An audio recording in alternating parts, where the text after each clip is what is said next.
შენ გაგიტაცეს. მე გამიტაცეს, ხო.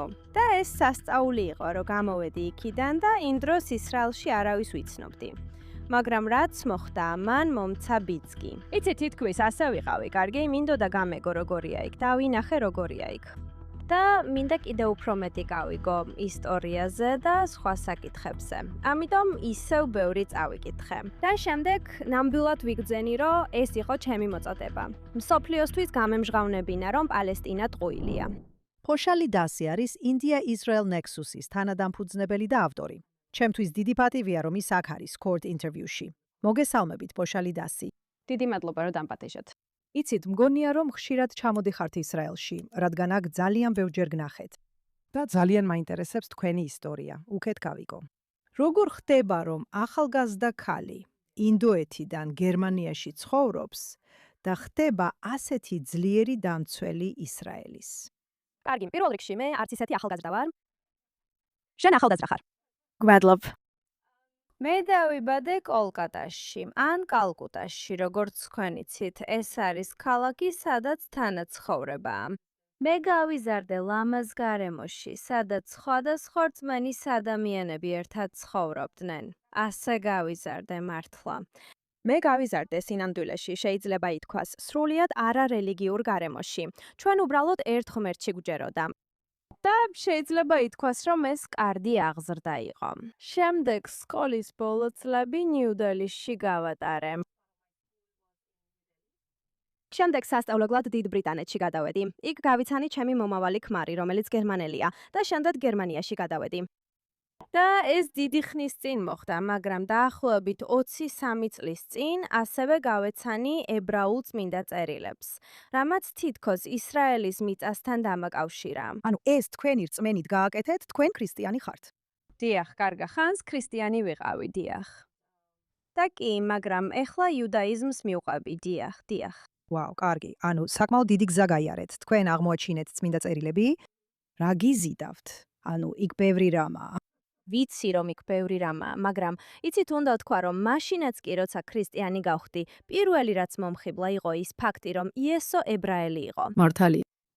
ვერ ავხსნი, მაგრამ ბავშვობიდანვე ყოველთვის მიზიდავდა იუდაიზმი ან ებრაელები. და ებრაელები არიან ისეთი, რომ მინდოდა გამეგო, ვინ არიან ეს ადამიანები, იცი? და იყო ეს აუხსნელი სიყვარული ისრაელის მიწის მიმართ. არ ვიცი რატომ, მართლა ვერ გეტყვი რატომ. რატომ. და ბევრს ვკითხულობდი ისრაელზე და ისრაელის ისტორიაზე ბიბლიური ამბების გარდა. ასე რომ, ჩემს ქმარს რამდენიმე წლის წინ, ალბათ დაახლოებით 10 წლის წინ, უთხარი, იცი რა, მგონია, რომ ეს არის ჩემი მოწოდება. ვიბრძოლო ისრაელის მიწისთვის. მაგრამ იმ დროსაც 10 წლის წინ ისრაელში არ ყოფილვარ. და ასევე ვღელავდი მთლიანად პალესტინელების საკითხზე. ფიქრობდი მართლა ავიწროებს ისრაელი პალესტინელებს. შეიძლება ასე იყოს, რადგან ხომ უნდა არსებობდეს თორას მორალი. იცით, როგორ შეიძლება ეთიკურ ადამიანთა ჯგუფმა სხვები ჩაგრავდეს. ასე რომ ეს ჩემს თავში იყო. ანუ თქვენ კითხვებით მოხვედით, მეც კითხვებით მოვედი.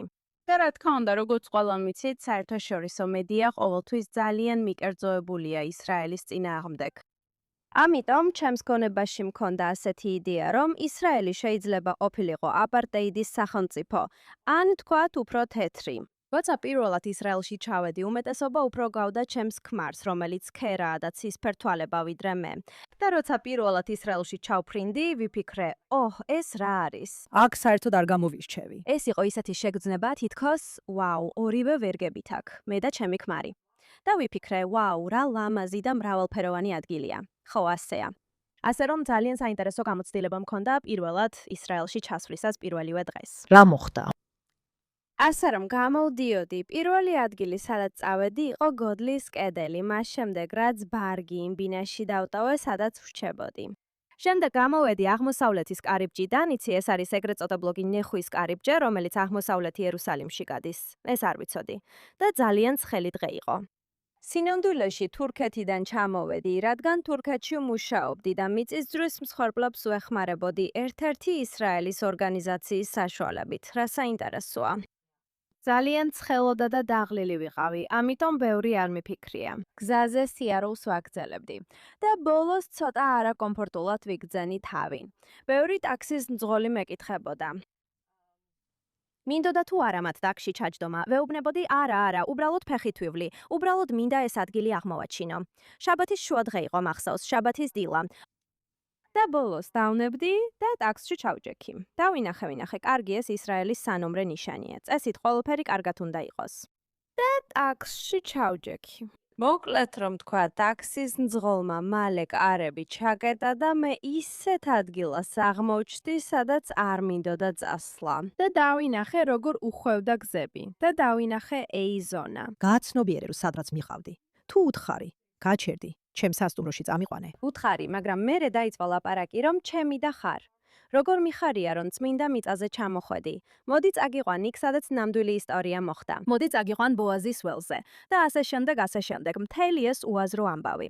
არ ინერვიულო, რომ აქ უსაფრთხოების პრობლემა იყო. მე ვიყავი, როცა დავინახე, რომ თითქოს საგზაო ნიშნები იყო. და გახსოვდეს, ეს ჩემი პირველი დღეა ისრაელში. არავის ვიცნობდი, არც არაფერი ვიცოდი სინამდვილეში. მხოლოდ მე დავინახე, რომ ნიშნები იყო თითქოს იცი იერუსალიმიდან გასვლისკენ. და ამიტომ ვფიქრობდი, რომ უკიდურეს შემთხვევაში გამოჩნდებოდა ეს ცნობილი საკონტროლო გამშვები პუნქტი, რომელზეც მედიაში გესმის, იცი, ის საშინელი ისრაელის საკონტროლო პუნქტი, სადაც დიდი ჩხრეკებია და ასე შემდეგ. ამიტომ თქვი, ჩემთვის ვიფიქრე, კარგი, უკიდურეს შემთხვევაში იქნებოდა ისრაელელი ჯარისკაცი და უბრალოდ ვესაუბრები მას და გამოვალ. მაგრამ ეს არ მოხდა.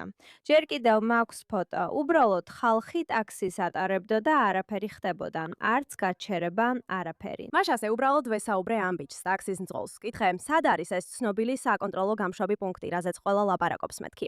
და ის მეუბნება, არა, ეგ იყო პუნქტი, მოდი დაიკო, გავაგრძელოთ გზა. და მე უთხარი, კარგი.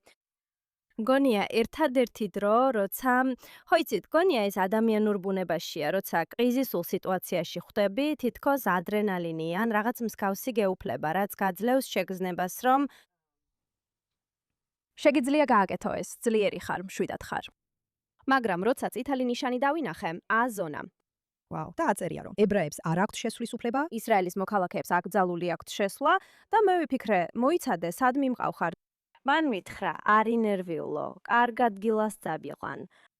როგორც იქნა, მაინც გავიარე. უბრალოდ გზის ნიშნები დავინახე. ეს იყო ბეით-ჯალა, ბეით-საჰური, ბეთლემი და ეს ყველაფერი მაშინ ეი-ზონაში იყო. და მერე უცებ პალესტინური ტაქსები დავინახე, პალესტინელი პოლიციელები და ვიფიქრე, კარგი ღმერთო, არ ვიცი რა გავაკეთო, აქ ვარ. მე დიდი გულშემატკივარი ვარ სერიალის ფაუდა. ასე რომ იცით, გონია, რომ ფაუდა სცენაში ხარ, ღმერთო. კარგი. ვიფიქრე, ეს არის ჩემი ერთადერთი გზა გადარჩენისთვის. და მერე ვიგრძენი, რომ კარგი, ეს ყოველთვის ჩემი სურვილი იყო. ანუ, ოცნება უცნაური სიტყვაა, მაგრამ ყოველთვის მინდოდა, რომ ჩემი ბოლო ანოსუნთქვა ამ მიწაზე მქონოდა. ისრაელის მიწაზე. უკვე ამაზე ფიქრობდი. შეგიძლია იყიდო. კარგი, ეგ არის. ასე რომ, სულ მცირე, აქ მოვკვდები. უბრალოდ მინდა ერთხელ მაინც დავუკავშირდე ჩემს ქმარსა და შვილებს. და მერე ერთხელ გული ამიჩქარდა, როცა დავინახე, რომ მობილური სიგნალი არ იყო. რადგან იუდეისა და სამარიის რეგიონში იმ სიმბარათზე, რომელსაც ვიყენებდი, სიგნალი არ იჭერდა. ხო, მერე მთელი შუადღე არაბ მამაკაცებთან ერთად გავატარე. ზოგმა ადამიანმა ქორწინებაც კი შემომთავაზა. ზეინები იყვნენ. მათ ჩემი მთელი ფული წამართვეს. ისინი ცუდები არ იყვნენ, მაგრამ ძალიან გავდნენ. კი, უხერხული ვიტყოდი, უსიამოვნო. ისე იყო თითქოს მათ შენ ფული წაიღეს. მათ ჩემი მთელი ფული მომპარეს. მათ მთელი ფული წამართვეს. მაიძულეს საკრედიტო ბარათიც კი გამომეყენებინა და უბრალოდ წამართვეს მთელი ფული. მაღაზიაში წამიყვანეს. და მერე როგორც მახსოვს, სინამდვილეში ერთი ფოტო გადავიღე, რადგან თხოვე გზის ბოლომდე წავეყვანე, სადაც მზის ჩასვლას ნახავდი. ასე რომ, მზის ჩასვლის ფოტო მაქვს. და ვიფიქრე, კარგი, ხო ბნელდება. და ერთ-ერთი ბიჭი ძალიან აგრესიული ხდებოდა. და ის მეუბნებოდა, მოდი ავიდეთ ზევით, ერთად ჩაის დავლევთ, სხვათა შორის მე ერთადერთი ქალი ვარ, ხო გარშემო მხოლოდ ეს კაცები არიან. და მე უთხარი, არსად არ მივდივარ. მერე ტაქსის მძღოლი დავინახე. პირდაპირ თვალებში შევხედე და უთხარი, შენ, ახლავე წამიყვანე იერუსალიმში. არ ვიცი რა მოხდა, მაგრამ მან თქვა, კარგი, გაუშვით, მე დავაბრუნებ. ეს ის მომენტია, როცა თელ შენს ფულს გართმევენ. დიახ. ისე სხვათა შორის ისინი კიდევ ამბობდნენ რაღაცებს, მაგალითად, წაგვიყვანე ისრაელში. და მე ვამბობდი, როგორ უნდა წაგიყვანოთ ისრაელში. და სხვათა შორის თქვენ სულ აკრიტიკებდით ისრაელს. სულ ცდილობდით დამეჯერებინეთ, რამდენად ცუდია ისრაელი. რატომ გინდათ რომ ჩუმად შეიპაროთ? რატომ გინდათ ისრაელში წასვლა? ანუ არა, ჩვენ იქ მუშაობა გვინდა. აი ესე გასაგებია. გონია რომ სიმშვიდე და ავტორიტეტული ხმა მქონდა, რამაც იქიდან გამომიყვანა. ამას სასწაულად ვთვლი. როგორც მიხვდებით, იერუსალიმში დაბრუნების შემდეგ შოკირებული ვიყავი. რა თქმა უნდა. დაურეკე ჩემს ქმარს და აშკარად შოკირებული ვიყავი. ასე რომ საკმაოდ დიდი დრო დამჭირდა სიმართლე რომ გითხრათ. მომდევნო არაერთ ხამეს კოშმარები მქონდა. თქვენ გაგიტაცეს. მე გამიტაცეს. ხო. და ეს ნამდვილი სასწაულია რომ გადავრჩი და იმ დროს ისრაელში არავის ვიცნობდი. მაგრამ რაც მოხდა, იმან მომცა ბიძგი. იცით, თითქმის ასე ვიყავი. კარგი, მინდოდა გამეგო როგორია იქ. დავინახე როგორია იქ. და მინდა კიდე უფრო მეტი გავიგო ისტორიასა და სხვა საკითხებზე. ამიტომ ისევ ბევრი წავიკითხე. და მერე ნამდვილად ვიგრძენი, რომ ეს იყო ჩემი მოწოდება. სოფლიოსთვის გამემჟღავნებინა ის სიცრუე, რასაც პალესტინა ქვია. პაუშალიდას ისრაელში შენი პირველი დღეა და გიტაცებენ. დიახ. და შენ ამას ხედავ როგორც მიზეს, რომ ისევ დაბრუნდე. საოცარია. ეს იყო 7 ოქტომბრამდე. სხვათა შორის. და ასე რომ მე უკვე ვიცალდი ისრაელის ინტერესებს. და როცა 7 ოქტომბერი მოხდა, ჯერ კიდევ მახსოვს. ვიგრძენი, რომ ჩემი საქმე ახლა უფრო გამიადვილდა. იმ დროისთვის, როცა 7 ოქტომბერი მოხდა, სხვათა შორის, მე უკვე ბევრ ადამიანს ვიცნობდი ისრაელში. იცით, ისრაელი პატარა ქვეყანაა. ერთი მეგობარი მეორეს უკავშირდება. და უკვე მყავდა მეგობრები, რომლებიც ჩემს ოჯახად იქცნენ. ასე რომ, როცა 7 ოქტომბერი მოხდა, ეს თითქმის ისე იყო. თითქოს ვიღაცა მე და ჩემს ოჯახს გვარტყა. და სწორედ ამიტომ მას შემდეგ ისრაელის მხარდასაჭერად დაუღალავად ვმოქმედებ. ვიფიქრე, ჩემი საქმე უფრო მარტივი გახდებოდა, რადგან ბოლოს და ბოლოს მსოფლიომ დაინახა, რას გადიოდა ისრაელი. ზოგიერთი თვალსაზრისით. ხო. მაგრამ არა, ჩვენ ყველამ ვიცით რა მოხდა. პაუშალიდასი, რა ხდება ახლა გერმანიაში? იმიტომ რომ გერმანია მგონია ერთგვარად ორპირია. ერთი მხრივ ხედავთ, რომ ისინი ამ მომიტინგეებს მკაცრად ებხრობიან, ისინი არ აძლევენ მათ უფლებას გააკეთონ ის, რასაც სხვა ევროპულ დედაქალაქებში აკეთებენ. ისინი, ხო ვიცით, აპატიმრებენ მათ, არ აძლევენ უფლებას თქვან დინარიდან ზღვამდე. მათთვის ეს კანონშია გაწერილი. ეს გენოციდისკენ მოწოდებად ითვლება, ხომ ასია? მეორე მხრივ ყავს პრემიერ-მინისტრი, პრეზიდენტი, პრემიერ-მინისტრი, პრეზიდენტი, კანცლერი. ხო, ჩანცლერი, ზუსტად, ჩანცლერი. ორპირობს. ერთი მხრივ ამბობს, რომ ებრაელებს ვიცავთ, ანტისემიტიზმი ქვეყანაში არ არსებობს. მეორე მხრივ კი ბოიკოტს უცხადებს თავდაცვის დახმარებას, არა დახმარებას, არამედ თავდაცვითი პროდუქციის გაყიდვებს ისრაელისთვის. ერთი მხრივ ამბობს, რომ უბრალოდ მე ზუსტად არ ვიცი სად დგას ის. ეხლა ამას იქ, როგორც გერმანელი, როგორ ხედავთ, ედავთ. ზუსტად. ასე რომ მთლიანობაში ვიტყოდი, როგორც თქვენ სწორად აღნიშნეთ, ეს ორპირია, ასე რომ ვთქვათ, რადგან ერთი მხრივ ვფიქრობ, გერმანიის მთავრობამ ბევრი გააკეთა ებრაული მემკვიდრეობის შესანარჩუნებლად. დიახ. და იმაში, რომ ძალიან ღია. მაგალითად, არა, ისრაელი არის, ისრაელის უსაფრთხოება არის სახელმწიფო ინტერესი, მართლა გერმანიისთვის. იცით, ჩვენ დავიცავთ ისრაელს. მეორეს მხრივ, ეს ყველაფერი კი ორმაგი სტანდარტებია თავდაცვის სიტუაციაში. მაგრამ სახელმწიფოს დონეზე ვფიქრობ, მთავრობის უმეტესობა ძალიან პროისრაელურია. ასე რომ ძალიან გამიმართვა, რომ ცხოვრობ ისეთ ქალაქში, როგორიცაა დიუსელდორფი. ეს არის ყველაზე ინდუსტრიული და ყველაზე პოპულარული შტატის დედაქალაქი გერმანიაში. და ჩვენი მერი შესანიშნავია. ისინი ყველაფერს გააკეთებენ, რომ დაიცვან ებრაული ცხოვრება და ისრაელი. ახლა ხან ჩვენ აღმოვაჩინეთ რამდენიმე ადამიანი ონლაინ აქტივიზმის სფეროში და მათ მეც მკითხეს. შეგიძლიათ მოგცეთ რჩევა, რა გავაკეთოთ? რადგან არსებობენ ეს საშინელი, ბილწი, საზიზღარი ონლაინ აქტივისტები, ანტიისრაელური აქტივისტები, რომლებიც ფაქტობრივად დასცინიან და აბუჩადიგდებენ გარდაცვლილებს, ნოვაზე დამძევლებს და ეს ყველაფერი ძალიან უხეშიანით. ეხლა ისინი მემარჯვენეებიდან მოდიან თუ მემარცხენეებიდან? თუ შერეულია. მგონია რომ შერეულია, ხო? და ისინი გერმანელები არიან, ნამდვილი გერმანელები. ამიტომ უთხარი, ხომ იცი რა, მოდი კონსტიტუციას გადავხედოთ. კონსტიტუცია ნათლად ამბობს, რომ სიძულვილის ენა ან გარდაცვლილების დაცინვა კანონით ისჯება. იცი თქვით, საკმარისია ლაპარაკი. პირდაპირ პოლიციაში მივედით, სასამართლოში და მათ მაშინვე დახურეს ეს ყველაფერი. მათ დახურეს ისინი. ეს არის გერმანიაში ცხოვრების უპირატესობა, რადგან აქ წესები და კანონებია, მაგრამ ვიღაცამ უნდა იმოქმედოს. მიხარია, რომ ჩვენ ეს გავაკეთეთ. იცით, საუბრისა და ახსნის დრო ნამდვილად დასრულდა. ჩვენ უნდა მივიღოთ ზომები. არაფრის. ჩვენ გვაქვს სწორი კანონები, სწორი ზომები და სწორი უსაფრთხოების მექანიზმები. ეს არის შედეგი, როგორც იცით, ომის შემდგომი ეპოქისა. გულისხმობ, მხოლოდ 2025 წელს გერმანიაში დაფიქსირდა თითქმის 9000 ანტისემიტური ინციდენტი და 2022 წელთან შედარებით ზრდა შეადგენს 258%. ჟურნალ Der Spiegelisგან მივიღეთ ხოვნა. ამ თემაზე სტატია დამეწერა. ამიტომ მაქვს ეს ინფორმაცია. ეს აზრები თავში გაქვს. მაგრამ კი, ეს საშიშია. ვფიქრობ, ბევრი გერმანელი ერთის მხრივ იღვის მხრივ ნიღვიძებს, რადგან ამას დემოკრატიაზე, სიფხვის თავისუფლებაზე თავდასხმა დაღიქვამენ. და ჩვენი ქუჩები სულ უფრო სახიფათო ხდება. ეხლა მე 3 ქალიშვილი მყავს. უნდა ვთქვა, რომ არ უგრძნობ თავს კარგად, როცა მეუბნებიან, რომ გვიან ღამით დაბრუნდებიან. არ უგრძნობ თავს მშვიდად. პაუშალიდას არის თუ არა გერმანიაში დებატები, ძაფრი დებატები იმიგრანტებთან დაკავშირებით. მე სადღაც წავიკითხე, რომ ისინი ცდილობენ სირიელების რეპატრიაციას, რომ დაბრუნდნენ სირიაში, ეხლა როცა ის თავისუფალია ბრჭყალებში. ეს არის დებატის თემა, იმიტომ რომ დარწმუნებული ვარ, დებატი ისრაელზე არ არის. დებატი ჩვენზე უფრო ფართო უნდა იყოს. მოქმედმა მთავრობამ, მმართველმა მთავრობამ ბევრი კრიტიკა მიიღო ამ იმიგრაციის სიტუაციის გამო. მაგრამ პრობლემა ისაა, რომ ვფიქრობ, უმრავლესობას მაინც არ სურს იმოქმედოს, რადგან ამას მე გერმანიის მაცხოვრის სინდრომს უწოდებ. მათ სურთ მსოფლიო გადაარჩინონ. ხო, ასე რომ კარგ ადამიანებს სურთ მსოფლიო გადაარჩინონ. ამიტომ ადამიანების დეპორტაცია მათთვის შეიძლება ძალიან მკაცრი იყოს. ასე რომ ეს არ უნდა გააკეთოთ, თუმცა ამაზე დიდი დებატია. მაგრამ გულწრფელად რო ვთქვათ, არაფერი კეთდება.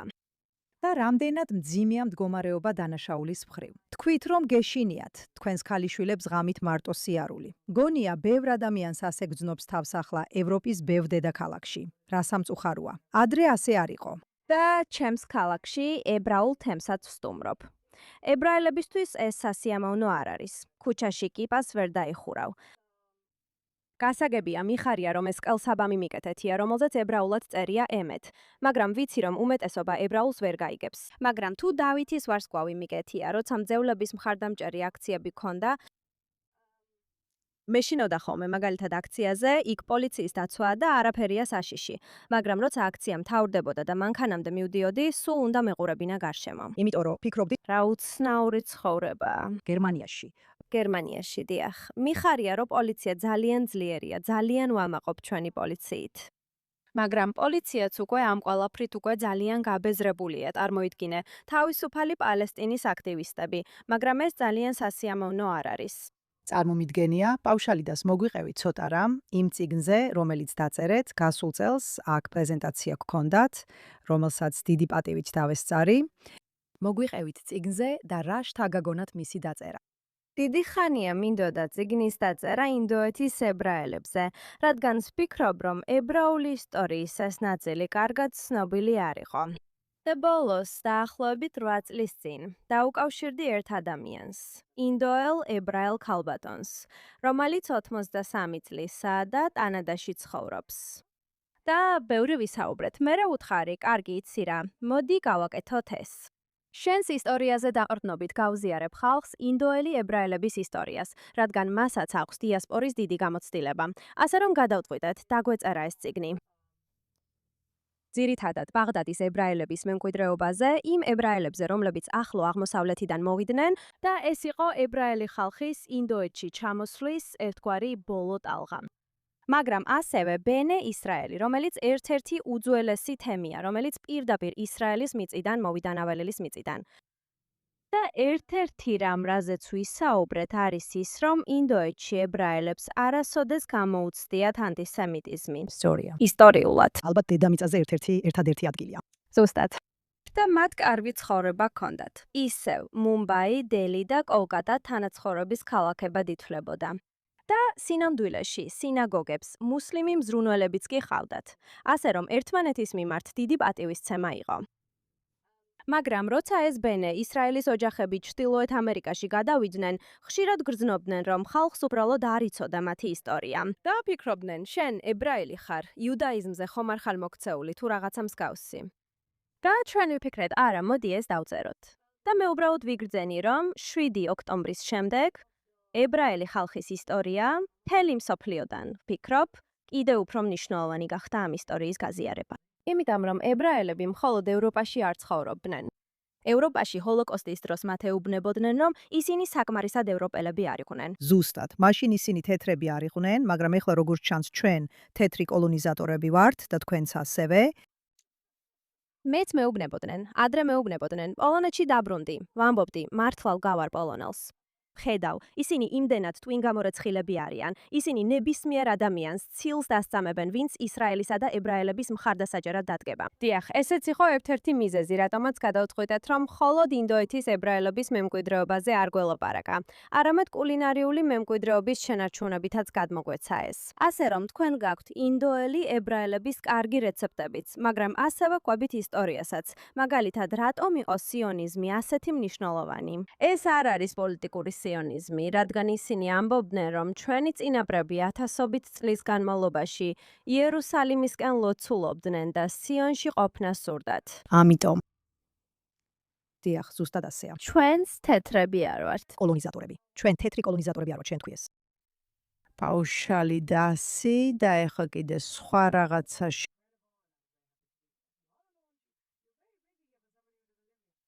და ეს არის რაღაც, რაც რა თქმა უნდა ძალიან ახლოსაა ჩემს გულთან, ახლოსაა ჩემს პოზიციასთან საგარეო საქმეთა სამინისტროში. ეს არის India-Israel Nexus, რომელიც ძირითადად დამაკავშირებელი ორგანიზაციაა კულტურისთვის, ბიზნესისთვის, ყველა სახის საქმისთვის.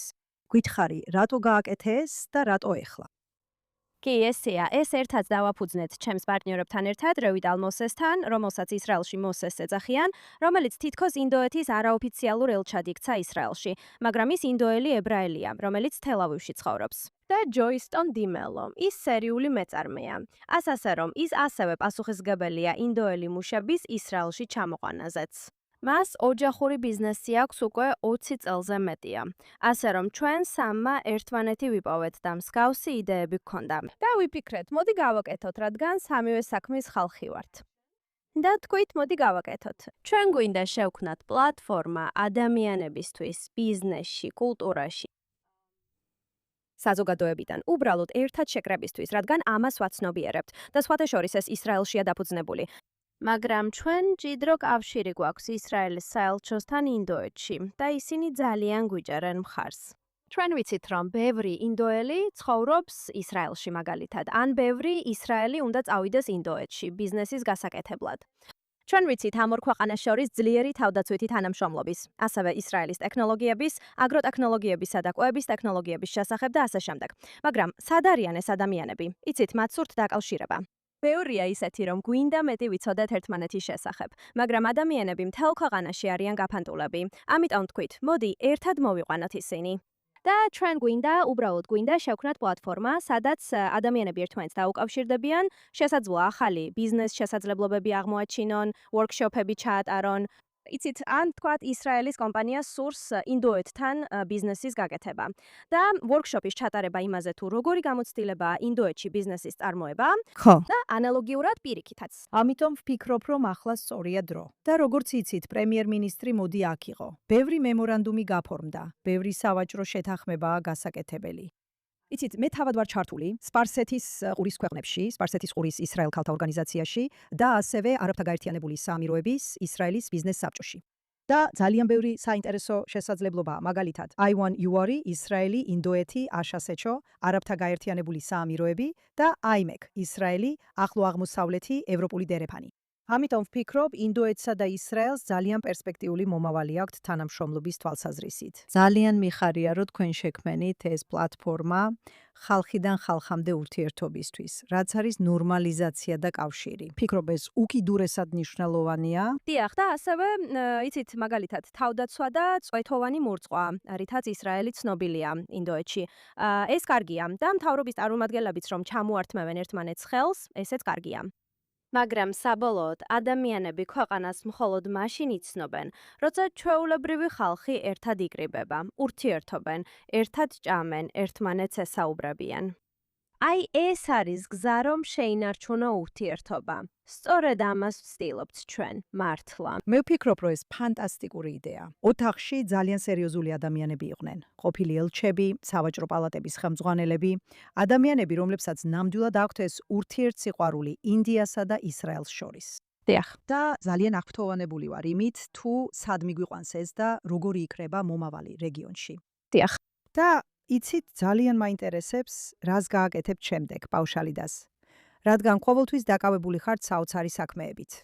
თქვენ მტკიცე დამცველი ხართ ხოლმე ზოგჯერ მტრულ გარემოში. და ხართ 5 შვილის დედა, ასე რომ საქმე ნამდვილად არ გაგლიათ. იცით, ყოველთვის ვამბობ, თუ გინდა საქმე გაგაკეთდეს, მიეცი დაკავებულ ადამიანს. ეს თქვენ ხართ და მეც ასე ვარ. სრულიად სწორია. ბავშალიდას ბოლოს მადლობა იმ საოცარი მუშაობისთვის, რასაც აკეთებთ. მადლობა, რომ ყოველთვის დგახართ ისრაელის გვერდით და ჩვენს თქვენს ხალხად მიგვიჩნევთ. და შემდეგ ჯერზე, როცა ისრაელში იქნებით და იმ უფრო საინტერესო საქმეებზე, რასაც გააკეთებთ. დიახ, ვეღარ ვითმენ. გმადლობთ, რომ ჩვენთან ერთად იყავით. გმადლობთ, რომ იმიწვიეთ.